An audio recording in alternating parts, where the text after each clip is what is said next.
Hello friends, welcome back to my YouTube channel SR news में आप सभी का फिर से एक बार स्वागत है। दोस्तों, जैसा कि आप सबको पता है, आज 6 नवंबर को बिहार में चुनाव था और बिहार में चुनाव जो है वह पहले चरण का 121 सीटों पर होने वाला था।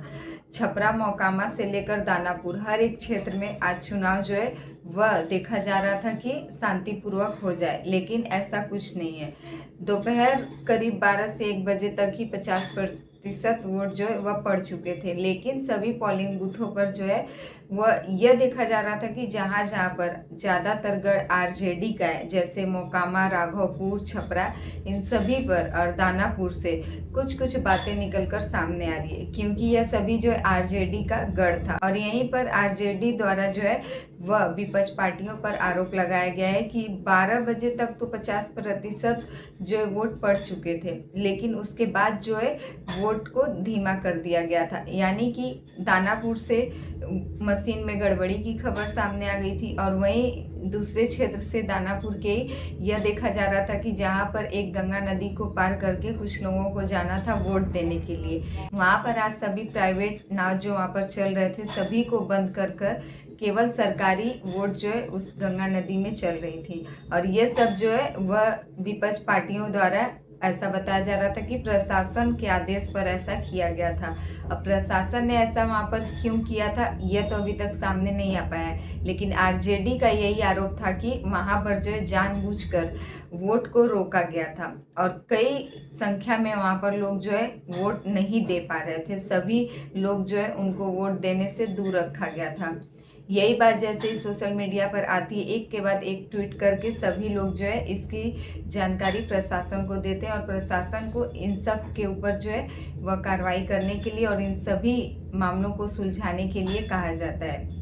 जिसमें तेजस्वी यादव भी सामने ट्वीट करते हैं। इसमें आरजेडी के भी सभी कार्यकर्ता सामने आते हैं और इस बात का विरोध जताते हैं। वहीं छपरा से भी देखा जा रहा था कि वहां पर वोट देने के लिए मशीन में ही गड़बड़ी बता दी जा रही है, या तो कहीं पर लाइट ही कट हो जा रही है और वोट जो है वह स्लो पड़ जा रहा है। आधा घंटे के बाद वहां पर वोट देने की प्रक्रिया जो है वह फिर से शुरू की जाती है। और इधर मोकामा से भी बताया जा रहा था कि मशीन में गड़बड़ी है।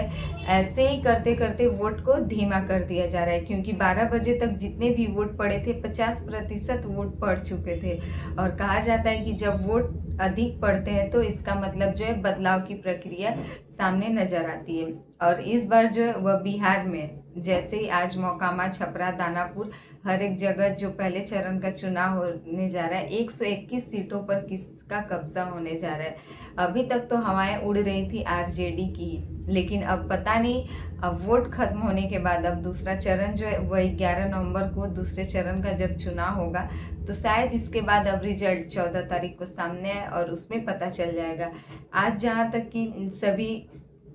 पत्रकार मौजूद थे हर एक पोलिंग बूथ पर जहाँ जहाँ की वोट पड़ रहा था पहले चरण का, इन सभी जगहों पर जाकर यह पता चल रहा था कि अभी तक जो हवाएं चल रही थी वह आरजेडी की तरफ से ही थी। ना ये कि 121 सीटों का जो चुनाव हो रहा था इसमें से किसके हथे कितनी सीट आती है, लेकिन तो हवाएं चल रही थी और इसीलिए भी जहाँ जहाँ आरजेडी का गढ़ था वहीं वहीं से गड़बड़ी भी निकल कर सामने आ गई। सबको लगता था कि चुनाव जो है वह शांतिपूर्वक हो, लेकिन ऐसा कुछ नहीं आया। दोपहर के बाद से ही जब चुनाव वोट देने की प्रक्रिया जो धीमी पड़ती चली गई, इसके बाद से ही विपक्ष का आरोप आना भी शुरू हो गया। आरजेडी का भी बहुत सारा आरोप सामने निकल कर आ रहा है विपक्ष पार्टियों के ऊपर कि इस कारण से ऐसा किया जा रहा है। अब पता नहीं इन सब में किसी की चाल है या फिर सच में मशीनी गड़बड़ी या फिर जैसे लाइट कटना, मशीन का खराब होना,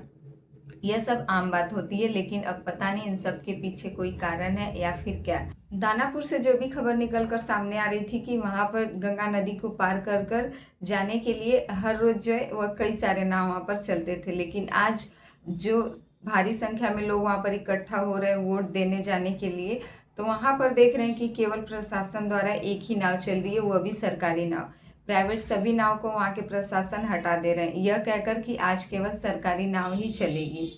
अब इन्हीं सब पर सभी लोग जो है वहाँ भड़क जाते हैं और कहते हैं कि उनको जो है वोट देने से रोका जा रहा है जानबूझकर, क्योंकि वहाँ का अधिक से अधिक वोट जो है वह इस बार बदलाव चाहता है और इसीलिए सबको लग रहा है कि इतने सारे वोटों को यहाँ रोक देना चाहिए। और ऐसा करने के लिए वहाँ पर प्रशासन के ऊपर अगर कहीं से दबाव है तभी प्रशासन वहाँ की ऐसा करने के लिए सामने आ रही है। सभी लोग भड़के हुए हैं और सभी केवल यही कह रहे हैं कि हमें हमारा अधिकार हमसे छीना जा रहा है, जो कि हमारा वोट देना हमारा अधिकार है और हमें वोट देने से रोका जा रहा है। बिहार के छपरा सीट से, जहां आप सबको पता है खेसारी लाल यादव चुनाव लड़ रहे थे, वहां से भी 150 वोटों को काट दिया गया है। जब 150 आदमी वहां पहुंचते हैं कि हम वोट देने आए हैं, तो उन्हें यह पता चलता है कि उनका वोटर लिस्ट में नाम ही नहीं है। जब वो अपनी पर्ची वहां पर जाकर खोजते हैं तो उनको यह पता चलता है कि इस वोटर लिस्ट में तो इन आदमियों का नाम ही नहीं है, यानी 150 वोटों को वहां से काट दिया गया है। और वहीं दानापुर में ऐसी घटना, और दूसरी जगह से यह सामने आ रही है कि जो लोग वहाँ डिजिटल रसीद लेकर पहुंच रहे हैं वोट देने के लिए, उनको भी वोट देने से रोका जा रहा है, उनसे पर्ची मांगी जा रही है। अब मतदाताओं के पास पर्ची है नहीं, जो कि उनके पास डिजिटल पर्ची आई हुई है, इससे वोट देने के लिए उन लोगों को रोका जा रहा है। अब आप ही बताइए, जानबूझकर ये सब किया जा रहा है या फिर क्या विपक्ष पार्टियों को ऐसा लग रहा है किसी प्रकार का उनके अंदर डर सता रहा है जो ऐसा जानबूझकर किया जा रहा है?